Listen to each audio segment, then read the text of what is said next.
I'm joined, for those of you who are new to this, I'm joined by Zwelaki Nguni, who is the Chief Investment Officer for Benguela Global Fund Managers, Kanyane Matlao, who is the Deputy Chief Investment Officer for Terebinth Capital, and Carl Fife, who is the Director in the Tax Practice Area at Worksmans.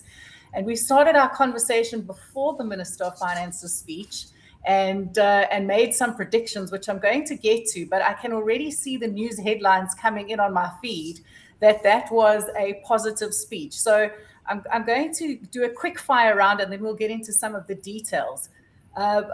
Positive or surprisingly positive? Carl?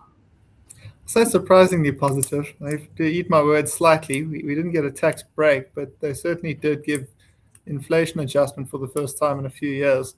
And I think even if you see the tax increases, they were sort of moderated to inflation. And there were a couple of other welcome sort of tax policy announcements as well, I think. Kanyane? Positive or surprisingly positive? I'd say reasonably positive. I think obviously there was some good news for the consumers around essentially the full allowance for those inflation adjustments. And I think also for the bond market investors as well, towards the end, some news coming out that there will be an issuance cut, so some reduced supply for new governments being put into the market. So I think somewhat positive. However, sort of somewhat not so great is that you're seeing the fiscal metric improvement over the medium term, perhaps not necessarily as positive as one would have expected going into it. So Treasury, I suppose, being a bit on the cautious side, which maybe is not such a bad thing. But yeah, I suppose the market on some level probably expected a bit better in terms of that sort of fiscal outlook. But I think, yeah, reasonably positive is my overall assessment. Reasonably positive wasn't an option. It was positive or surprisingly positive. But I get the economist in you can't help yourself. Zwelaki, your thoughts? That I was about to ask if there was another level of positive that I could choose. Yeah, I thought it was positive. I mean, I think for me, what gave me a bit of comfort is the consolidation of the disciplined management of the fiscus. I think, I mean, we've come from a background where sometimes we rode a roller coaster, and one year it was promising, the other year it never actually consolidated. And I think it feels like we are consolidating in the right direction. I do, however, think that when you were talking about the allocations by sphere of government, I thought it's actually not surprising that the municipalities are not doing so well, because a lot of the money goes at a national level. I mean, and service delivery is at a lower level. I think you said 9% and about 49% at national government. I thought it's quite telling for the kind of infrastructure we have in the country. And certainly the surprise for me was the money allocated to various municipalities in the prior year that in fact hasn't been used. But we're going to get to that. I think I want to, for those people who are just joining us, perhaps you haven't watched the actual budget speech. We've just watched the live announcements by the Minister of Finance and seen a wonderful standing ovation for the SARS commissioner. But I think the rhetoric and the conversation started with a pretty bleak picture of 5 years ago and where we are now. And so talking to Zwelaki's point, you know, it feels like we're kind of in this more intentional phase of spending money, you know, where hopefully it will count. Kanyane, would you agree with that, having listened to Enoch Godongwana just now? Yeah, definitely agree. I think if I can just zone in, especially on sort of the interventions in ensuring you're spending money where it counts, there's two elements around the municipalities that sort of stood out for me.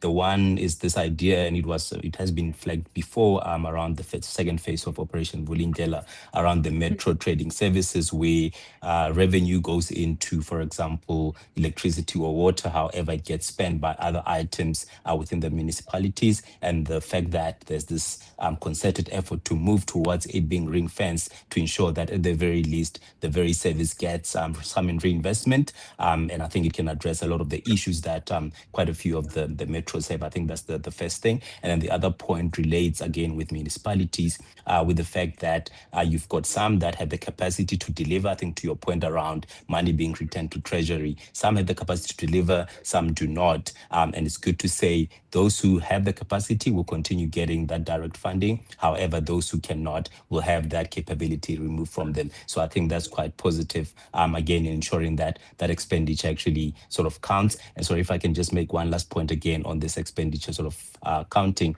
Prior to the budget speech, I highlighted the targeted and responsible savings scheme. And it was encouraging to hear from the minister that the savings from that mechanism have been upwardly revised from, call it 7 billion to close to 12 billion over the medium term framework. And I think particularly on the grant system, tighter verification has actually meant that 35,000 sort of grants have now basically removed that were not meant to be there. And the savings is actually equating to something like 3 billion. So I think that bang for buck for our expenditure is certainly on the right track.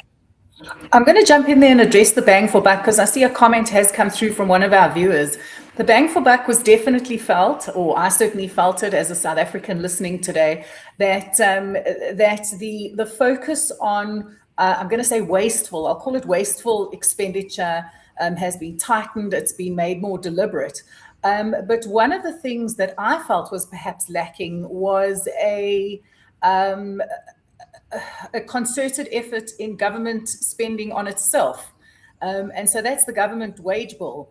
Zwelakhe, I see you nodding. Perhaps you want to add some color to that. Yeah, I did also note that. I mean, I felt it was like light on the government expenditure management. I think they are essentially taking advantage of the improved revenue to kind of slack on that front, if I could call it that. And I think that is why what Knyani was talking about, on when you look forward, the numbers are not improving, the level of debt is not improving by much, because it looks like they're not reining in that hard on the expenditure. So I did note that, and I thought it was a little disappointing. Easy to give a budget when the news is good. And even a joke by the speaker before the budget started around, well, if you're not going to deliver the budget, we are. And that's obviously, the mood was high in Parliament today. Carl, you owe me an apology, and you knew this was coming as it was mentioned. Not an apology, but perhaps a recant of your earlier statement. The relief, let's call it relief, not only for the South African citizens in terms of income tax and some of the caps on savings that have been increased, but also the small business owner and some of the rebates that have been increased, or some of the levels that have increased there. For those who weren't watching the budget, perhaps you can recap some of that for us. So I think for me, the most significant one is really the changes to VAT registration thresholds, which has increased from R1 million to 2.3 million rand. The voluntary threshold from 50,000 to 120,000 rand, which sort of goes hand in hand.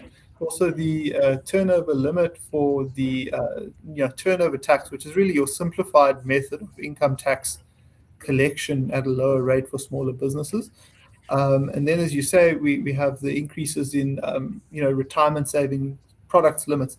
I think very positive, particularly for small businesses. To remove the burden of VAT filings for a significant number of small businesses, and to provide that additional income tax relief to an expanded base effectively.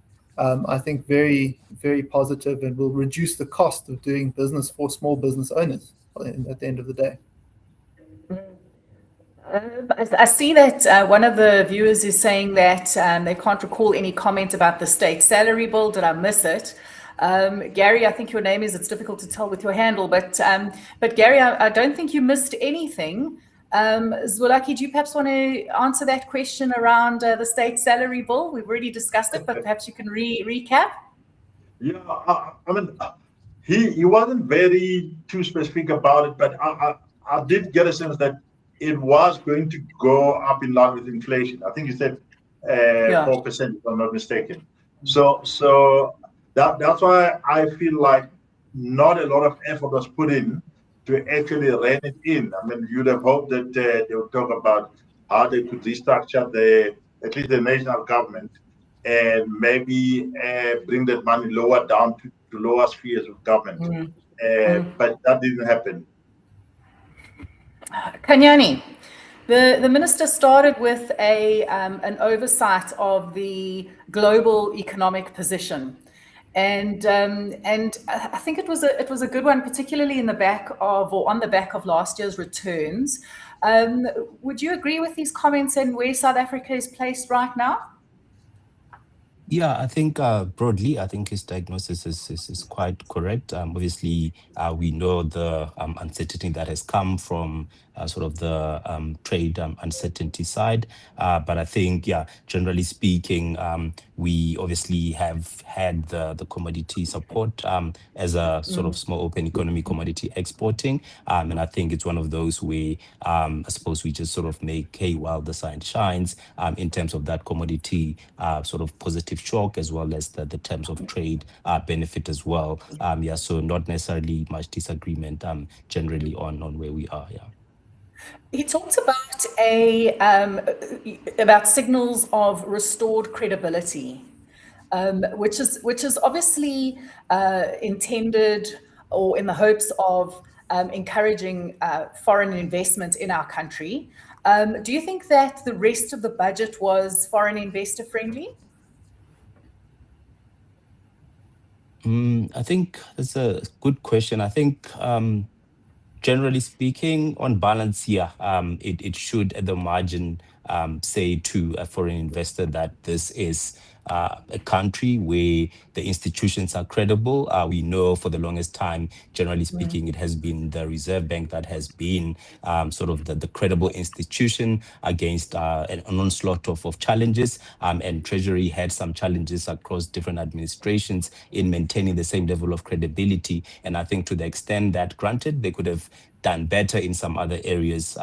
But I think, generally speaking, the tone and the messaging towards this restored credibility should, at the margin, convince sort of the skeptical investor to say this is a country worth having a look at. And I think if I can maybe just tie this back to the issue of the fiscal anchor that I raised before the budget. So they did say, the minister did say in the budget that something in more detail will be announced later on around the MTBPS. But if you look within the detailed documents of Treasury, the flavor of it is that for each incoming administration, politically, they will be expected to table a medium-term plan where that ensures that the fiscal position is going to be sustainable throughout the term of that administration. So I think it's good. It sort of future-proofs what different administrations may do in the future. And each administration then will have a fiscal metric to pick and then follow, essentially, to ensure that they're adhering to their own goals. And the goal is that that should be anchored in law, that fiscal sustainability should be anchored in law. So it may not be a hard and fast sort of target as most of sort of market participants would have liked, but I think it's a good first step to say something anchored in law, and each administration will essentially tie itself to its own goals. The hope is that there wouldn't be too lax around that, and actually do have something that will be quite concrete and meaningful. Sinekimi wants to say it's an election year. Was that a purposefully positive budget to kind of make everybody feel happy and go to the polls and vote? Zwelakhe, your thoughts? Yeah, look, I think when you spoke about the local municipality infrastructure, I think he was kind of talking to that angle when he was talking about water that what went wrong with the water, or it is the infrastructure development, and how they intend to use the grant to fix that process. I do think that speaks to local municipality, but the big question that still remains, and I don't think the president even addressed it, is whether there is capacity in the state to execute these projects and restore that infrastructure. I mean, they may need to adopt different approaches where maybe they partner with the private sector, which is not something that is common at the local municipality level, but they may need to do that to actually deliver. Otherwise, I don't know if I believe the state has capacity to execute and deliver. I mean, the turnaround in the Joburg water is something that is significant, and it's going to require a lot of work. Yeah, I mean, there was certainly commentary around capacitating the municipalities to actually transmit the investments and the money that is made available to them. And again, back to the point, some municipalities get money and don't use it for the betterment of their communities. So I guess it's not just electricity transmission, it's also funding transmission and making sure that there are projects and pipelines to get these projects underway.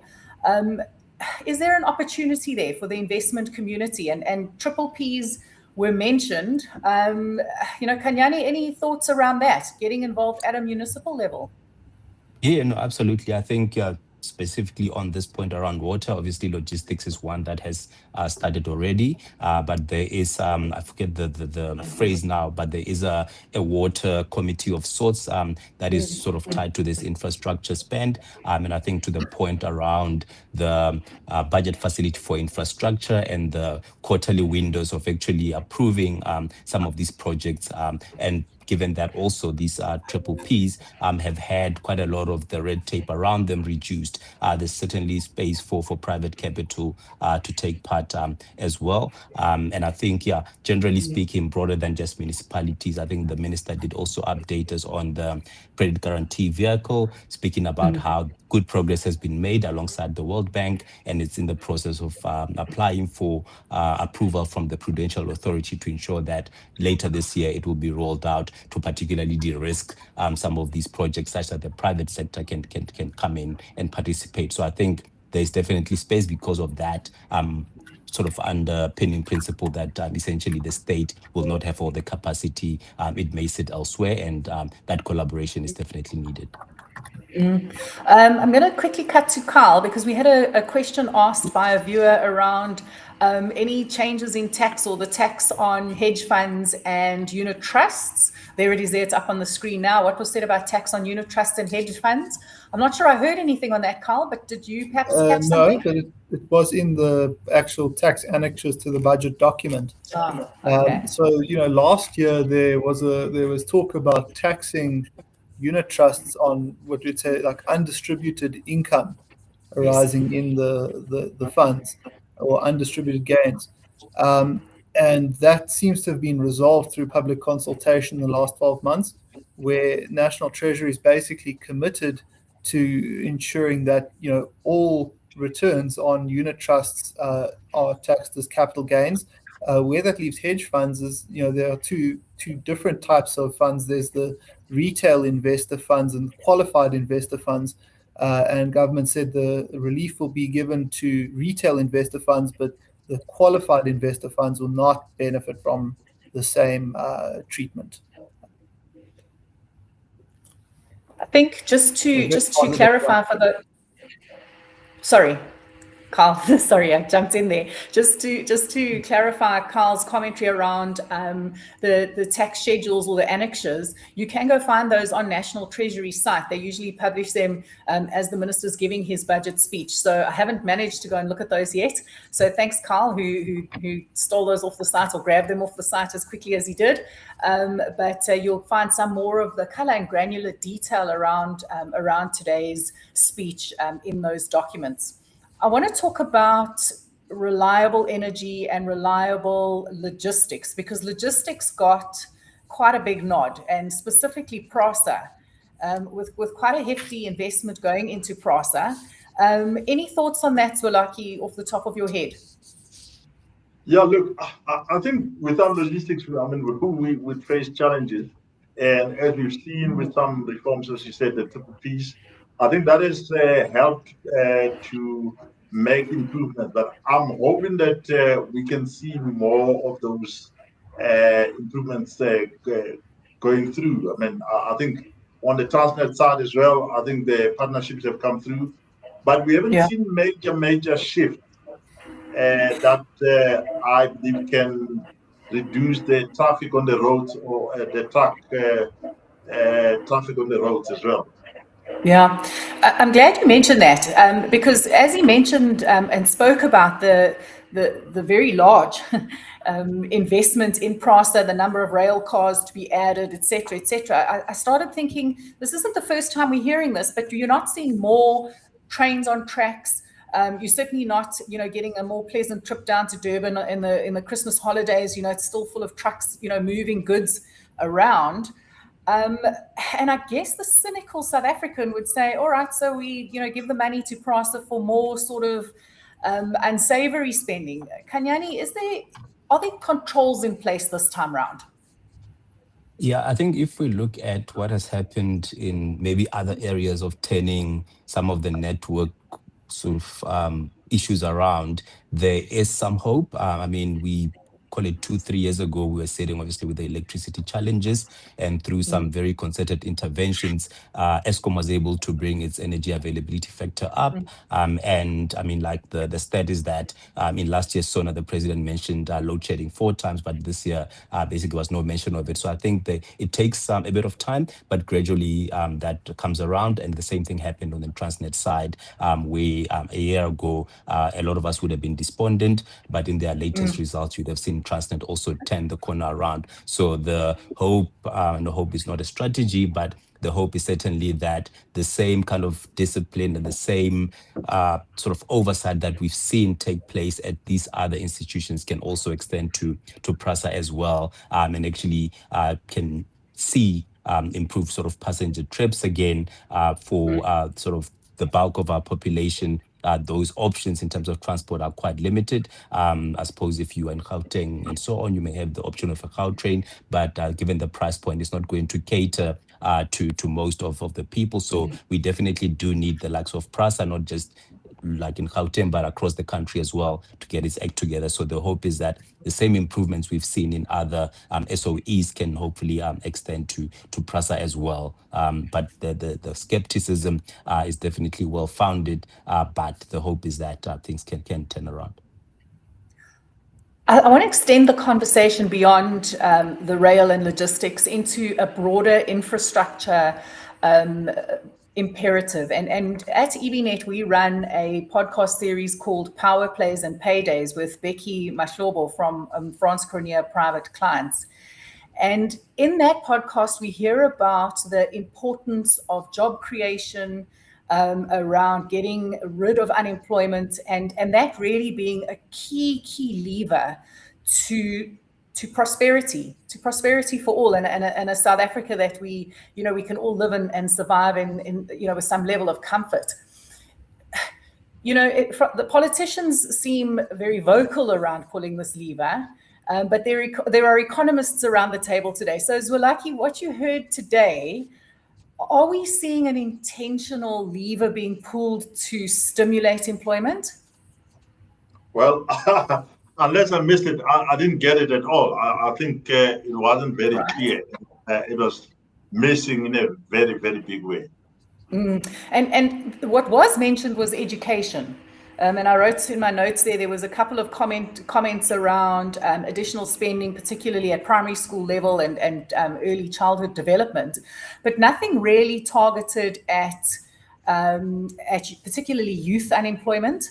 And I was kind of half expecting the SRD to be reframed to a kind of a job seekers allowance, which some people were expecting.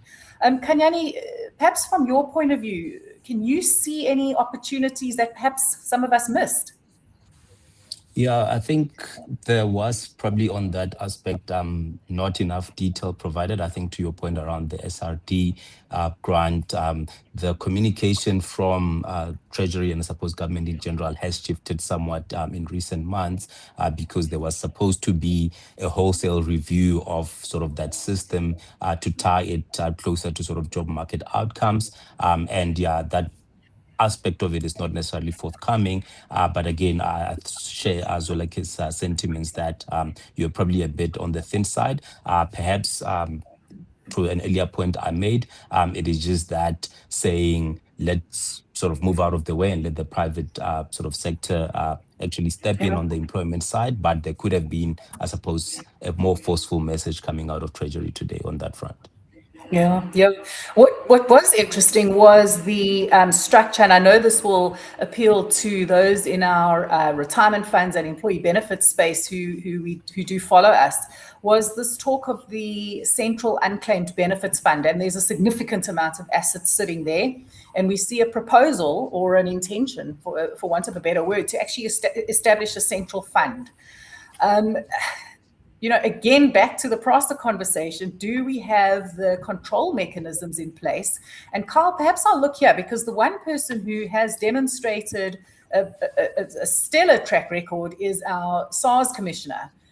Could we see an unclaimed benefits fund administration type mandate moving into that portfolio? I mean, it would make sense, but given, as you say, the efficiency, but no, to me, that's not clear at this stage. I think it will probably remain somewhere outside of that. Okay, yeah. So I think that was an interesting announcement, and we'll certainly watch that with a lot of interest to see how that gets structured. And talking about central funds, there was a nod, one sentence to NHI. And we did see some news coming out on NHI this morning or yesterday, I can't remember. Zwelakhe, your thoughts on the National Health Insurance Bill and kind of where the intentions are right now? Yeah, look, I think it was always going to be difficult to implement it in that form that it was in. And I think the delay is kind of making sense for better design. I mean, the ability, again, going back to the capacity of the state to deliver, if you essentially offload the capacity of health, people who need help, and you offload it into the private sector because you didn't build infrastructure on the other side. I mean, I think that would create a big disaster to government. So you need to find the right balance and the right model that can work. And I think the pressure has also forced the medical schemes to become innovative to try and cover for the lower end of the market, whereas they were for many years very complacent. But I still think that we don't have enough capacity. I mean, the whole model of using the clinics as a first stop, sometimes even during emergencies. I mean, they have built enough hospitals. That's a fact. And that needs to be resolved first before you could actually move to an NHI model. That's what I think. Sure. And certainly I think, yeah, if I listen to some of the interviews and content we've posted on our industry insights, I want to touch on a comment that was posted by one of our viewers around Starlink. And the commentary that was made around data. Now, access to data and moving information around certainly presents an opportunity, in my opinion, very humble opinion, presents an opportunity for a continent like Africa to leapfrog some of the infrastructure needs that perhaps older types of communication required, which are now no longer needed. So kind of where are we in terms of data access? I mean, there's a cheeky question around Starlink. Kanyani, do you have any thoughts around that? Yeah, I think, obviously Starlink is one of other options, many other options. I think within the domestic sort of provider network, the existing telecom companies, the rural setup doesn't necessarily lend itself again because of the lack of densification to an easy type of rollout, which then gives sort of Starlink a pretty decent opportunity in that market. But I think the aspect of it is that instead of it being perhaps assessed on its own merits as sort of a service that's needed and that could improve rural access, it also is part of that maybe geopolitical game or bilateral sort of rift that as South Africa seems to be having with the States, where obviously the owner of Starlink, maybe given the ties to the Trump administration and that whole dynamic, the thing has gotten embroiled into sort of a political football type of situation instead of it actually being addressed on the merits and what actually it can bring to the country and the rural areas where it is much needed. So it's a tricky thing. Obviously, there's been the whole thing of there can be an exception made to sort of the empowerment credentials, and it can be sort of achieved through other means. So it's actually interesting to see how little progress there has been made in actually making progress on getting it approved using that alternative mechanism. But I think the upside of it is certainly not to be sort of downplayed, but at the same time, I suppose the experience elsewhere in the world may also warrant some caution. It could be overplayed depending on where you sit along the political spectrum. But I think, it is something that has become complicated due to other things and not the merits of the actual case. Sorry, Zwelaki, off you go. I just wanted to maybe offer a slightly different perspective. I do think that Starlink is a great innovation, and actually not really innovation. I mean, for many years, the satellites were the major form of connection for rural areas before the wireless, the mobile telephony came through. And it was actually abandoned because it was expensive. And I think what Starlink has is that Elon Musk has got this infrastructure for putting satellites in space at a much more competitive rate, and that has given him the advantage over others. The real issue, that, however, is that when you look at the telecom players, I mean, the kind of regulation that they have to comply with to provide data access, I mean, are significant. It's not only just BEE. I think it's been played on a BEE angle, but they are going to be outcompeted by a company that didn't have to put up all the infrastructure that the mobile players have had to put up. So, for example, I mean, they have to maintain a certain level of network capacity. If you have drop calls, you could be fine. And it's something that is, they build the infrastructure for peak capacity.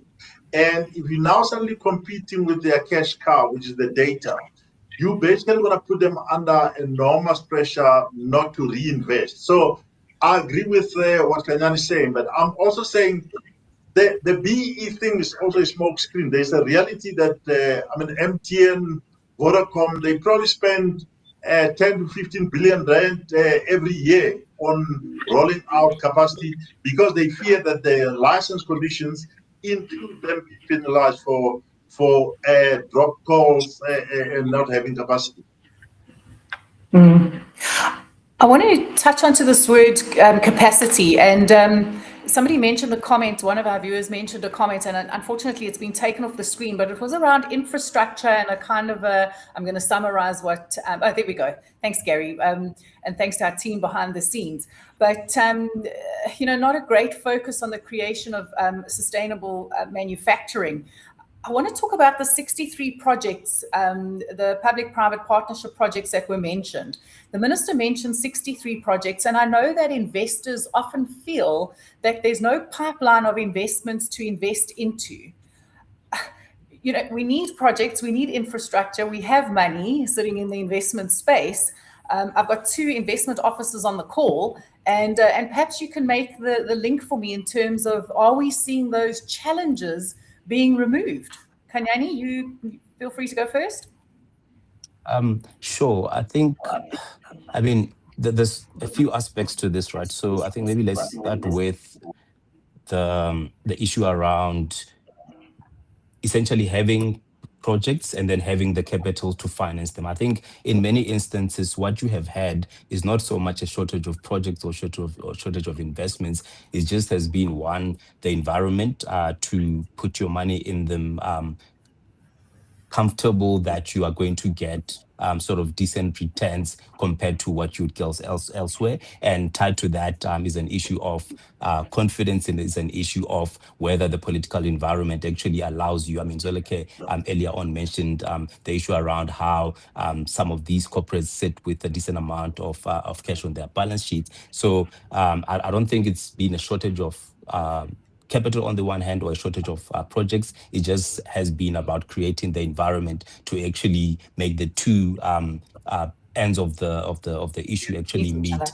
and provide that environment for that. And I think part of the story is obviously the partnership angle, but I think to the extent that we see red tape reduced and this concerted effort for government to actually make the environment quite conducive for private capital to take place. I think capital will always be looking to actually put money in. It's just whether the returns that are on offer are going to be compelling enough for them. I'm going to ask something before we wrap up, because I see we are, we can talk about the budget forever and we are running out of time. But before wrap up comments, I want to ask one thing that came to my mind. And again, it emanates from our Power Plays and Paydays podcast and this unemployment thing. And there was a comment that flashed at the bottom of our screen, a ticker tape comment that said, growth is modest and kind of very unlikely to impact unemployment. And some growth numbers were mentioned today. What is the number off the top of your head, or perhaps even more granular than that? What is the number that we need to be targeting as a country to make a real dent in unemployment? Zwelaki, that's a tough question. You go first. Yeah, not really. I think look at the growth. And there's four things that you need to look at. You need to look at private consumption, or the like consumer spending or personal expenditure. Then you need to look at the investment, and then you do government expenditure and trade.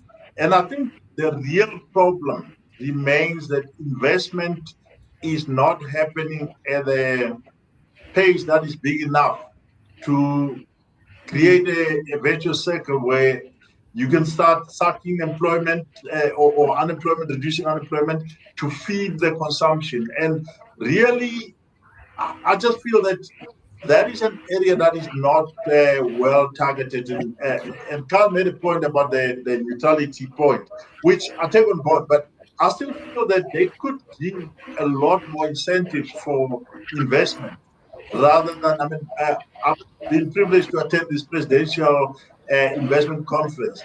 And I've written notes to say, I hope we can give people something that they must invest money. What companies do is they come and they report capex that they were going to spend in any case, and it doesn't really absorb unemployment. So there needs to be an incentive scheme that basically targets investment. And the small business angle, I think that's positive, but it could do more. But I still feel that of the four legs, trade you can't control.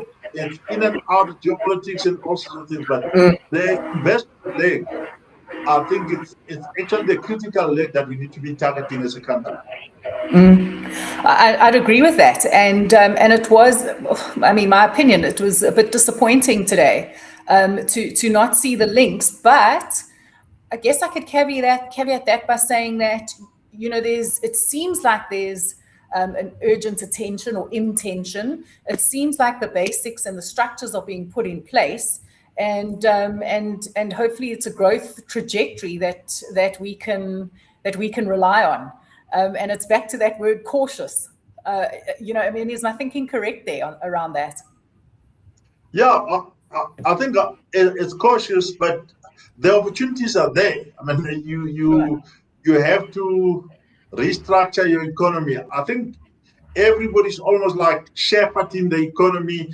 Just don't break it, and in the process they break it because there are things that fall through the cracks. Money gets stolen, and we don't have enough to replace that money. So a great comment there around shepherding the economy rather than, taking some perhaps bold and courageous moves. We never saw anything bold or courageous today. I mean, I guess that's how I felt. But we're running out of time. So I want to wrap up, and I want to give each of you an opportunity to summarize your points of view on the budget. And so I'm going to start with Carl, and because he's got, I think, the best news story. But Carl, starting with you, I mean, obviously some great income tax relief. I know my newly working son is going to be delighted. But from your point of view, a summary, your thoughts, your sentiments around today's budget. Yeah, as I say, I think any kind of relief for taxpayers for me is always a positive. I'm very much in favor of having more money to spend, which benefits everyone at the end of the day. But actually, what I would say, which I think is a bit of a disappointment, is in talking to investment. There's been talk of amending the exchange control system with a new capital management flow regulation for the last 5 years. And in this budget now, there was one announcement, which was really that there will be an amendment to the exchange control regulations to cover crypto assets. Yes. They'll make crypto asset crypto asset service providers regulators in the same way that banks aren't controlling their clients' capital outflows. But it didn't go far enough. I mean, the amendments that were promised 5 years ago were supposed to be far more far-reaching. And for me, that is something that really needs to happen, which is to really liberalize the exchange control regime as far as possible when you consider that we're in a tax environment which is really one of mutual cooperation between countries all over the world. And there is a lot of fiscal transparency, collection in revenue assistance. So, for me, exchange controls are the one disappointment in this budget, that it didn't go far enough. Thank you for that. Kanyane, your thoughts? Yeah, I think I'll start again by saying, similar to your sentiments, I think the relief to consumers is definitely a positive, and I think it will be important to see how that sort of plays out in terms of supporting GDP growth for the year ahead.